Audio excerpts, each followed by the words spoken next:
அன்பார்ந்த பெரியோர்களே, தாய்மார்களே, இந்த எஸ்ஆர்எம் பல்கலைக்கழகத்தினுடைய இந்த அரங்கு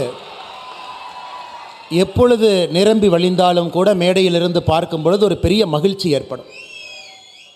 எந்த ஒரு கல்லூரி வளாகத்திலும் கூட இவ்வளவு பெரிய அரங்கை நான் பார்த்தது கிடையாது. அதுவும் மாணவ செல்வங்கள் 3500க்கும் மேற்பட்ட இருக்கைகள் அமர்ந்து ஒரே எண்ணத்தோடு மேடையில் நடக்கக்கூடிய நிகழ்வுக்கு தங்களுடைய ஆதரவை தெரிவிப்பது ஒரு சாதாரண நிகழ்வு அல்ல.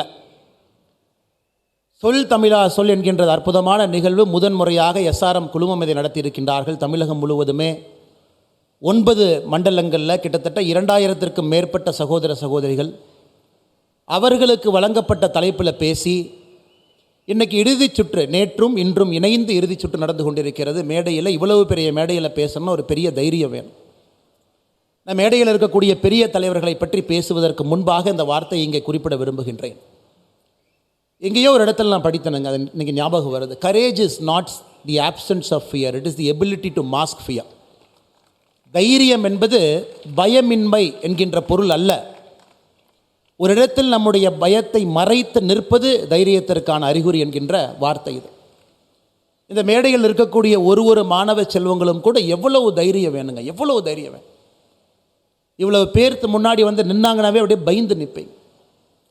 அது தமிழ்நாடு முழுவதுமே 9 மண்டலங்களில் அவ்வளவு தைரியமாக 2000 பேர் துணிஞ்சு தைரியமாக, என்னுடைய வார்த்தைக்கு ஒரு வலிமை இருக்கிறது, நான் அதை சொல்ல வேண்டும், பேச வேண்டும், அதை மக்களும் கேட்க வேண்டும் என்கின்ற ஒரு ஆசையில் எல்லா இடத்திலும் பேசி இவ்வளவு பேர் வந்து 74 நம்முடைய அன்பு தமிழ் சொந்தங்கள், மாணவ செல்வங்கள் இன்றைக்கி பரிசு வாங்குறாங்கன்னா சாதாரண ஒரு நிகழ்வு இல்லை. அதனால் நீங்கள் எல்லாம் மிகப்பெரிய அளவில் அவர்களுக்கு ஒரு கைத்தட்டு கொடுக்கணுங்க, மிகப்பெரிய அளவில். ஏன்னா அடுத்த ஆண்டு இது 20,000 வர வேண்டும். ஏன்னா முதல் ஆண்டு என்பதால் இது 2000, அடுத்த ஆண்டு 20,000 வந்தால் மட்டும்தான் நாளை நம்மை பற்றி பேசக்கூடியவர்கள், நம்முடைய பிரச்சனையை பற்றி பேசக்கூடியவர்கள், நமக்காக போராடக்கூடியவர்கள் அந்த 20,000 நமக்கு கிடைப்பாங்க. இந்த 2000 மாணவ செல்வங்களுக்கும் இந்த நேரத்தில் என்னுடைய தனிப்பட்ட முறையில் நன்றியை தெரிவித்து, அடுத்த ஆண்டு ஐயா அவர்கள் நடத்தக்கூடிய அந்த சொல் தமிழா சொல் என்பது 20,000 அது மாற வேண்டும் என்கின்ற ஒரு வாக்குறுதியும் இங்கு இருக்கக்கூடிய மாணவ செல்வங்கள் நீங்கள் ஐயா அவர்களுக்கு இந்த நேரத்தில் அளிக்க வேண்டும் என்று பணிவன்போடு தெரிவித்துக் கொள்கின்றேன். மதிப்பு மிகுந்த டாக்டர் ஐயா பாரிவேந்தர் அவர்கள் சாதாரண ஒரு மனிதர் அல்லங்க.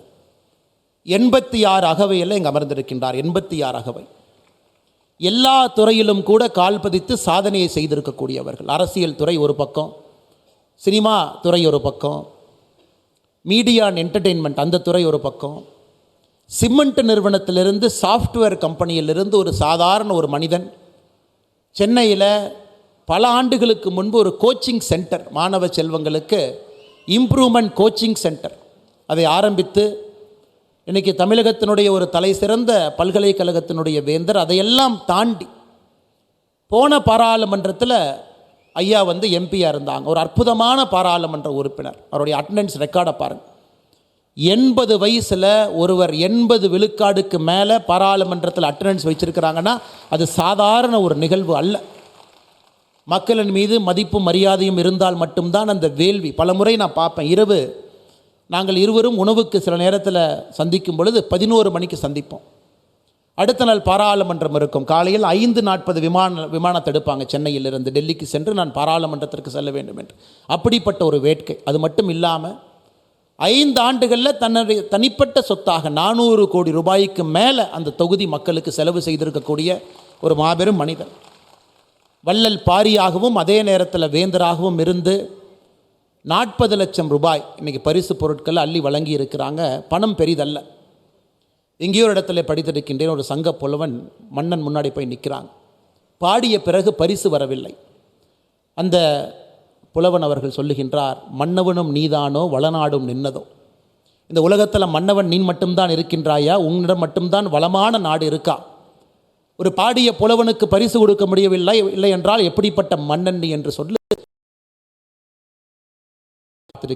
படித்திருக்கின்றோம். ஆனால் இன்று பாடியவர்களுக்கெல்லாம் பேசியவர்களுக்கெல்லாம் ஒரு பொருளை கொடுத்து அவர்களை மகிழ்ச்சியாக அனுப்ப வேண்டும். அது அடுத்த ஆண்டு இன்னும் ஒரு பெரிய தீப்பொறியாக மாற வேண்டும் என்கின்ற எண்ணத்தில் முதல் பரிசாக 5 லட்சம், இரண்டாவது பரிசாக 3 லட்சம், 2 லட்சம் மூன்றாவது பரிசு, ஒரு மண்டலத்திலும் முதல் பரிசு, இரண்டாம் பரிசு, மூன்றாம் பரிசு, இந்த கன்சலேஷன் ப்ரைஸ்னு சொல்லுவோம். கன்சலேஷன் என்கின்ற வார்த்தை சரியான வார்த்தை இல்லை. ஏன்னா நான் சின்ன ஒரு பள்ளிக்கூடத்தில் படித்த பொழுது மேடையில் ஒரு நாடகத்தில் பங்கேற்க வேண்டும். அந்த மேடையில் போனங்க. என்னுடைய ரோல் என்னென்னா, ஆக்சிடெண்ட் ஆயிடுச்சு, நான் தான் விக்டிம். கத்தணும், ஐயோ அம்மா என்னை அடிச்சிட்டாங்களேன்னு கத்தணும். மேடையில் போட்ட உடனே ஸ்டேஜ் ஃபியர், எல்லாம் ஒரு 100 பேர் உட்காந்துருக்குறாங்க, என்ன பண்ணுறதுன்னு தெரியாமல் அப்படியே உட்காந்துருந்தேன், அப்படியே நின்றுருந்தேன். வெளியே வந்துட்டேன், ட்ரெஸ் எல்லாம் கழட்டியாச்சு, ஸ்கூல் ட்ரெஸ்ஸை போட்டேன், அந்த மேக்கப் ட்ரெஸ்ஸில் இருந்து. முதல் பரிசு வாங்கியவர் அன்பு தம்பி அண்ணாமலைனாங்க. என்னடா அது நமக்கு முதல் பரிசு கொடுக்குறாங்களே, நம்ம தான் எதுவுமே பண்ணலின்னு செத்த போன மாதிரி அசையாமல் அங்கேயே நின்னார் தம்பி, அதுக்காக பரிசு. ஏன்னா நிறையா நேரம் பார்க்குறவங்களுக்கு நம்ம என்ன ரோல் பண்ணுறோம்னே தெரியாது. என்னுடைய ரோல் அங்கே கத்தி கூச்சலிட வேண்டும். ஆனால் அங்கே போய் என்னால் கத்தி கூச்சலிட முடியாமல் செத்துப்போன பிணத்தை போல் அப்படியே நின்று கொண்டிருந்தேன், பேச முடியாமல்.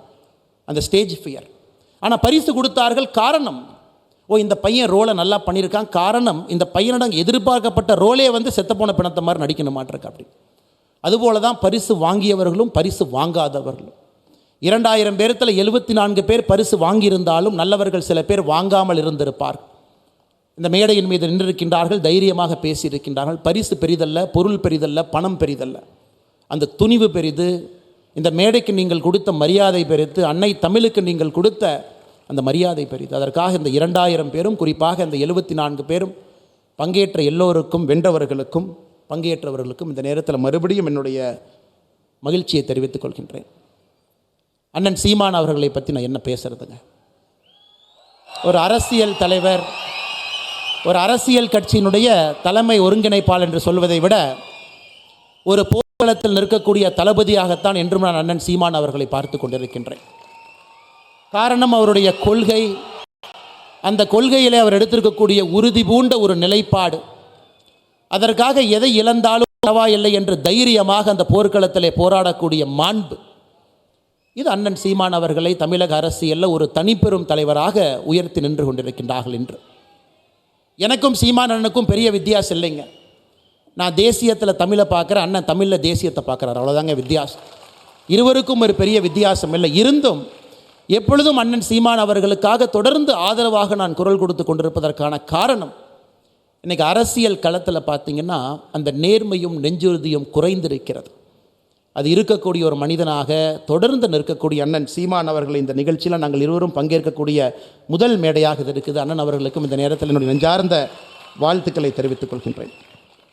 அருமை சொந்தங்களே, தமிழ் பேராயம் ஒரு சாதாரண ஒரு நிகழ்வு இல்லைங்க. இதற்கு முன்பு இதே இடத்துல சிறுகதைகள், பெரும் கதைகள் எல்லாரையும் தொகுத்து வழங்கக்கூடிய மனிதர்களுக்கு ஒரு பெரிய விழாவை இங்கே நடத்தியிருந்தார்கள். அந்த நிகழ்வை முன்னிருந்து நடத்திய ஐயா கரு நாகராசன் அவர்கள் குறிப்பாக ஒரு science and technology university, SRM பொறுத்த வரைக்கும் பார்த்திங்கன்னா it's a science and technology university. ஆனால் தமிழ் பல்கலைக்கழகங்களே செய்யாத ஒரு வேலையை எஸ்ஆர்எம் பல்கலைக்கழகம் செய்து கொண்டிருக்கிறது. சாதாரண நிகழ்வில்லை. அதற்கு மிக முக்கிய காரணமாக இருக்கக்கூடிய இந்த குழுமத்தினுடைய தமிழ் பேராயம், அதனுடைய தலைவராக இருக்கக்கூடிய முனிவர் ஐயா கரு நாகராசன் அவர்களுக்கு என்னுடைய பாராட்டுக்களையும் வாழ்த்துக்களையும் இந்த நேரத்தில் தெரிவித்துக் கொள்கின்றேன். அருமை சொந்தங்களே, அற்புதமான 2 நபர்கள் இந்த இறுதிப் போட்டியினுடைய பார்வையாளர்களாக மட்டுமில்லை, பங்கேற்பாளர்களாக மட்டுமில்லை, ஒரு கடுமையான பணியை எடுத்திருக்கின்றார்கள். காரணம், 8 பேர் பேசுகிறாங்க, 3 பரிசு தான் கொடுக்க முடியும். அது நிச்சயமாக அந்த நெஞ்சில் ஒரு முல்லை போல் குத்தி கொண்டிருக்கும். சாதாரண ஒரு விஷயம் கிடையாது. அந்த குறிப்பாக அந்த கடைசி கட்ட தருணத்தில் அந்த 8 பேர்த்தையும் பார்த்து மார்க் போட்டு இவங்க தான் ஜெயிச்சாங்கன்னு சொல்கிற வேலை ஒரு சாதாரண வேலை இல்லை, அது சுமை. அந்த சுமையை தாங்கி மேடையின் மீது அமர்ந்திருக்கக்கூடிய 2 அற்புதமான மனிதர்கள், நான் பெரிதும் விரும்பி ரசிக்கக்கூடிய, உங்களுடைய நெஞ்சத்தையெல்லாம் எப்பொழுதும் கவரக்கூடிய பேராசிரியர் ஞான சம்பந்தன் ஐயா. எவ்வளோ எளிமையாக பேசினாங்க பாருங்கள். டிவியில் அவங்க வந்தாவே எந்த வேலையாக இருந்தாலும் தூக்கி போட்டு விட்டு எல்லோரும் அமர்ந்து பார்ப்போம். அப்படிப்பட்ட ஒரு நகைச்சுவை கலந்து தமிழ் மொழிக்கு முக்கியத்துவம் கொடுத்து பேசக்கூடிய அற்புதமான ஒரு மனிதர். அந்த அதே மேடையில் ஐயாவை சந்திப்பதிலே என்னுடைய ஒரு பாக்கியமாக இந்த நேரத்தில் நான் கருதுகின்றேன்.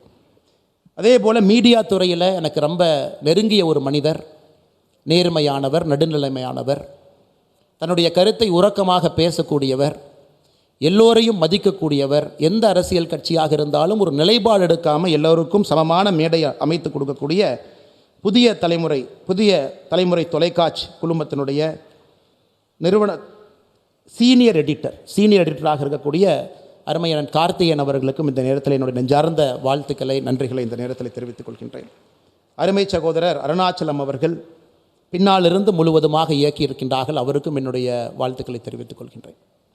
அன்பு சொந்தங்களே, சொல் தமிழா சொல் மிக முக்கியமாக தமிழகத்தில் இந்த நேரத்தில் நடத்தப்பட வேண்டிய நிகழ்வு. காரணம், இங்கே மாணவ அரசியல் இல்லை. ஒரு மாணவ அரசியல் இருக்கக்கூடிய இடத்துல ஒரு நாளும் சொல் தமிழா சொல்லாக இருக்கும். கல்லூரியில் ஆக்ரோஷமாக பேசுவாங்க. ஒரு மாணவர் சங்க தேர்தல் நடக்கும் பொழுது ஆக்ரோஷமாக இருக்கும். அங்கிருந்து அடுத்த கட்ட தலைவர்கள் கிடைப்பாங்க. அரசியலுக்கு மட்டுமில்லை, அரசியல் என்பது ஒரு பரிணாமம். அவர்கள் எந்த துறைக்கு சென்றாலும் கூட அந்த மாணவ பருவத்தில், குறிப்பாக கல்லூரிகளில் மிகச் சிறப்பாக பேசக்கூடியவர்கள், ஆர்குமெண்டேட்டிவ், தான் சொல்லக்கூடிய கருத்தை வலிமையாக சொல்லக்கூடியவர்களை ஒரு கல்லூரி தயார் செய்து வெளியே அனுப்பும்.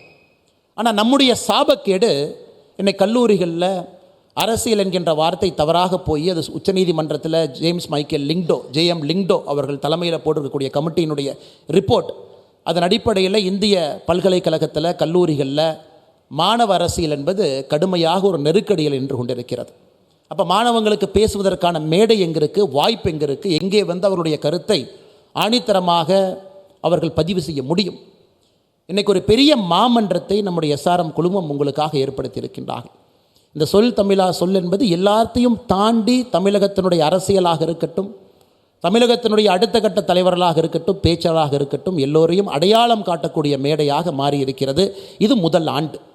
இப்படிப்பட்ட ஒரு முயற்சி எடுத்திருக்கின்றார்கள். நிச்சயமாக வருகின்ற காலத்தில் இது இன்னும் பெரிய ஆலமரமாக வரணும். அந்த 2000 என்பது 20,000 வரணும். சுருக்கமாக சில பேர் பேசினாங்க, சில இடத்துல பெருசாக பேசினாங்க. பேச்சை பொறுத்தவரை எப்பொழுதும் நான் அடிக்கடி சொல்லுவது, நான் கற்றிருப்பது, நான் படித்திருப்பது, ஈத்தோஸ், பேத்தோஸ், லோகோஸ் என்கின்ற 3 வார்த்தையை நம்ம சொல்லுவோம். இது கிரீக்கு நாடுகளிலிருந்து வரக்கூடிய ஒரு பேச்சு எப்படி இருக்க வேண்டும் என்பதற்கான அடிப்படை இலக்கணம். ஈத்தோஸ் என்கின்ற வார்த்தை என்ன சொல்லுது? யார் பேசுகிறாங்க, அது ஈத்தோஸ் என்கின்ற வார்த்தைக்கான அர்த்தம். அப்போ அண்ணன் சீமான் அவர்கள் பேசுகிறாரா, இல்லை ஒரு மருத்துவர் பேசுகிறாரா, இல்லை ஒரு விஞ்ஞானி பேசுகிறாரா, யார் பேசுகிறாங்க, யார் பேசுகிறாங்க என்பதற்காகவே அந்த பேச்சுக்கு ஒரு சிறப்பு இருக்கும். ஈத்தோஸ். அடுத்து பேத்தோஸ் என்று சொல்லுகின்றோம். அது எந்த அளவுக்கு ஆணித்தரமாக எமோஷ்னலாக பேசுகிறாங்க, அந்த பேச்சாளரோடு நாம் கலந்திருக்கின்றோமா, அந்த பேச்சோடு நயத்தோடு நாம் ஒன்று இருக்கின்றோமா, எமோஷ்னல் அப்பீல் என்று சொல்லுகின்றோம். லோகோஸ் என்கின்ற வார்த்தைக்கான அடிப்படை தத்துவம் லாஜிக். அந்த பேச்சில் உணர்ச்சி மட்டுமல்ல, அந்த பேச்சில் ஒரு அடிப்படை தன்மை, நண்பகத்தன்மை இருக்கா அப்படி. ஒரு பேச்சில் இருக்கக்கூடிய 3 விஷயங்களை the speech of a grammar என்று சொல்லுகின்றோம். Ethos, pathos and logos. இது போன்ற மேடைகளில் உங்களுக்கு வெறும் 4 நிமிடங்கள் 5 நிமிடங்கள் மட்டும் கிடைக்கும் பொழுது உங்களுடைய மூளை மிக வேகமாக வேலை செய்யும். அந்த தலைப்பை எடுக்கணும், எங்கேயோ படித்ததெல்லாம் தலைப்புக்கு கரெக்ட் பண்ணணும், அதை ப்ரெசன்ட் பண்ணணும், அதை நீங்கள் டிஃபெண்ட் பண்ணணும். அதனால்தான் எப்பொழுதுமே இந்த சிறிய பேச்சுக்களை பொறுத்தவரை ஒரு மனிதனை முழுமையாக அது சோதனை செய்யும். பெரிய பேச்சுக்களாக இருந்தால் நீங்கள் எங்கெங்கேயோ போகலாம், டெல்லி போகலாம், கல்கட்டா போகலாம், சுற்றி வரலாம், ஃபைனலாக அந்த இடத்துக்கு வந்துடலாம். ஆனால் அந்த சிறிய பேச்சுக்கள் 5 நிமிடம் 6 நிமிடத்தில் பேசுங்கன்னு சொல்லும் பொழுது ஒரு பேச்சாளனுடைய முழுமையான தன்மை வெளியே வந்துடும். அப்ரஹாம் லிங்கன் எத்தனையோ பேச்சுக்கள் பேசியிருந்தாலும் கூட அவருடைய பேச்சுக்களில் மிகச்சிறந்தது, அமெரிக்காவை புரட்டி போட்டது 1863 கெட்டிஸ்பர்க் என்கின்ற இடத்தில் அவர் கொடுத்த பேச்சு, கெட்டிஸ்பர்க் அட்ரஸ். எல்லாரும் நினைப்பாங்க, அப்ரஹாம் லிங்கனுடைய கெட்டிஸ்பர்க் ஸ்பீச் என்பது பெருசாக இருக்கும் அப்படின்னு. வெறும் 271 வார்த்தைகள், ஒன்லி 271 வேர்ட்ஸ். யாருக்காவது ஆர்வம் இருந்தால் இன்றைக்கி நீங்கள் அந்த பேச்சு எடுத்து பார்க்கணும். எப்படி ஒரு பேச்சை ஒரு மனிதனால் கன்ஸ்ட்ரக்ட் பண்ண முடியும், வெறும் 271 வார்த்தைகளில் எப்படி நம்மை கட்டி போட முடியும். 271 வார்த்தைகளில் ஈத்தோஸ் இருக்குது, பேத்தோஸ் இருக்குது, லோகோஸ் இருக்குது, 3ம் இருக்கிறது. குறிப்பாக அமெரிக்காவில் நடந்த சிவில் வார நிறைவுக்கு கொண்டு வந்த ஒரு முக்கிய பேச்சாக அந்த பேச்சை பார்க்குறோம். அதே போல் எல்லோருக்குமே தனிப்பட்ட முறையில் ஒரு பேச்சாளரை பிடிக்கும், சில பேச்சுக்களை பிடிக்கும். சில பேருக்கு அரசியல் பேச்சுக்கள் பிடிக்கும், சில பேர்த்துக்கு ஆன்மீகம் பிடிக்கும், சில பேர்த்துக்கு அறிவியல் பிடிக்கும். எது இருந்தாலும் கூட ஒரு மனிதன் நல்ல பேச்சாளராக இருக்கும் பொழுது தன்னை நன்றாக அறிந்து கொள்ளுகின்றான், தன்னை நன்றாக வெளிப்படுத்தி கொள்ளுகின்றான், சமுதாயத்தினுடைய பிரச்சனையை உள்வாங்கி அதற்கான பரிகாரத்தை நல்ல பேச்சால் தேட முடிகிறது. அதனால தான் அன்பு சொந்தங்களே, இந்த பேச்சுங்கிறது அரசியல் மேடையில் அண்ணன் சீமான் அவர்களை போல பேசணும், அது ஒரு பக்கம். அதை தாண்டி நீங்கள் சாதாரண ஒரு நிறுவனம் நடத்தினாலும் கூட 4 பேர் அதில் பணியாளர்களாக இருந்தாலும் கூட அவங்ககிட்ட எப்படி பேசணும், எவ்வளோ தன்மையாக பண்பாக பேச வேண்டும், அது ஒரு பேச்சாளர்கிட்ட இருந்து வரும். ஒரு பெரிய நிறுவனத்தில் நீங்கள் இருக்கிறீங்க, இன்றைக்கி ஹார்வர்ட் பல்கலைக்கழகம் சொல்லுது, ஒரு கம்பெனியினுடைய நிறுவனராக உயர் பொறுப்பில் நீங்கள் இருக்கிறீங்கன்னா 70% இஸ் யுவர் சோஷியல் ஸ்கில்ஸ், வெறும் 30% மட்டும்தான் டெக்னிக்கல் ஸ்கில்ஸ்.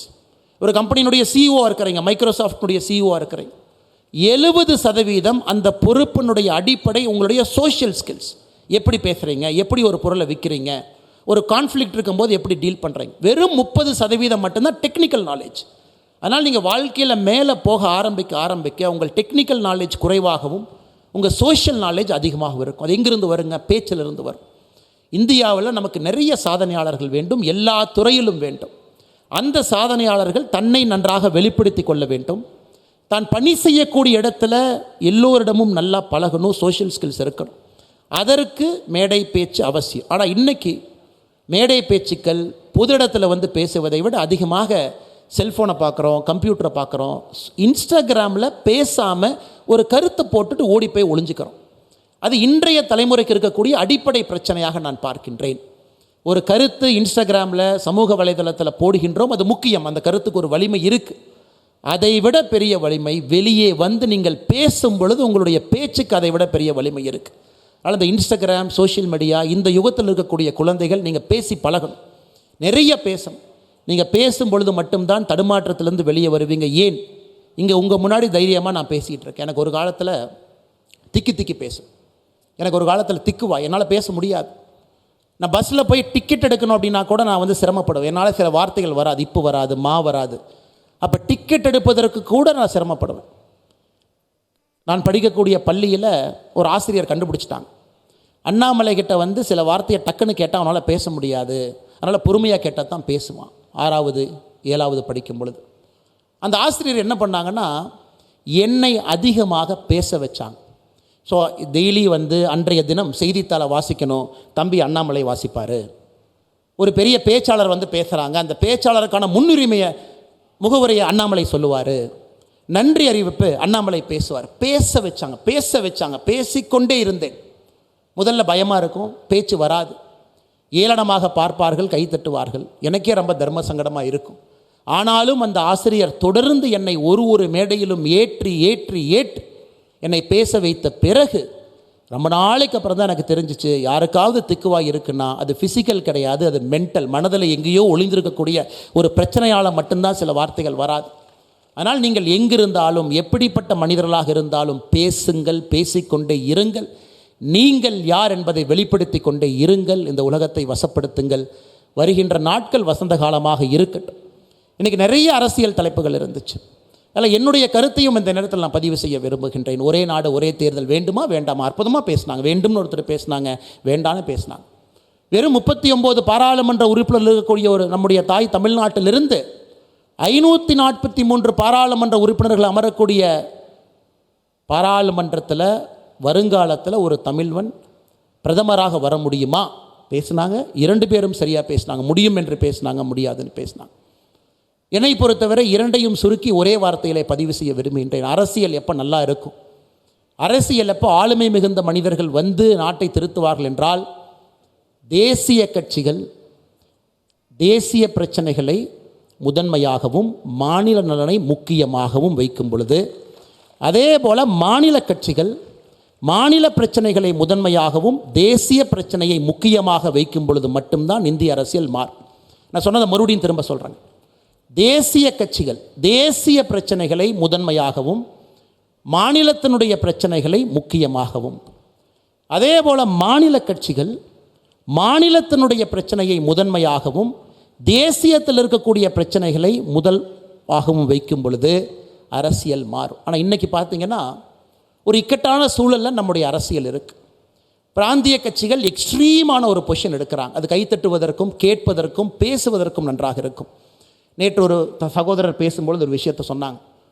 பிரதமர் அவர்கள் வரும்பொழுது முதல்வருக்கே அனுமதி இல்லை. எப்படி நம்ம அரசியல் இருக்குன்னு பாருங்கள். பிரதமரை அழைப்பதே முதல்வர் தான்.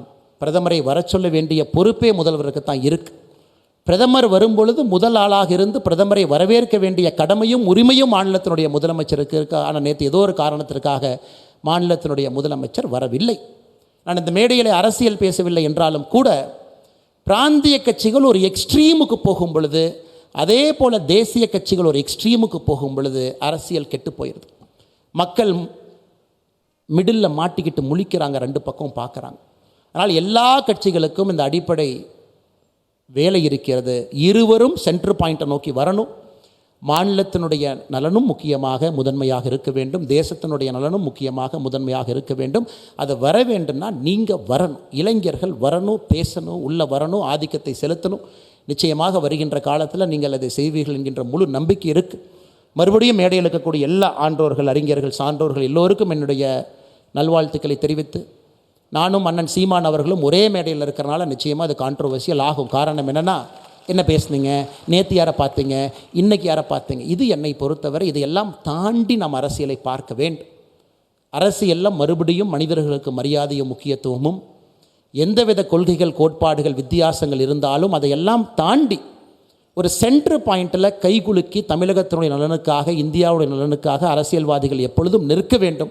அதுபோன்ற ஒரு நாகரிகமான அரசியலை நாம் முன்னெடுக்க வேண்டும். அப்படிப்பட்ட மேடையை இங்கே அமைத்து கொடுத்த ஐயா பாரிவேந்தன் அவர்களுக்கு இந்த நேரத்தில் என்னுடைய நெஞ்சார்ந்த வாழ்த்துக்களை, நன்றிகளை தெரிவித்து, மிக பொறுமையாக இங்கே காலையிலிருந்து அமர்ந்திருந்து என்னுடைய பேச்சையும் மற்றவருடைய பேச்சையும் கேட்டுக்கொண்டிருக்கக்கூடிய மாணவ செல்வங்களுக்கும் என்னுடைய நன்றிகளை தெரிவித்துக் கொள்கின்றேன். நன்றி, வணக்கம். பாரத் மாதா கி ஜெய்.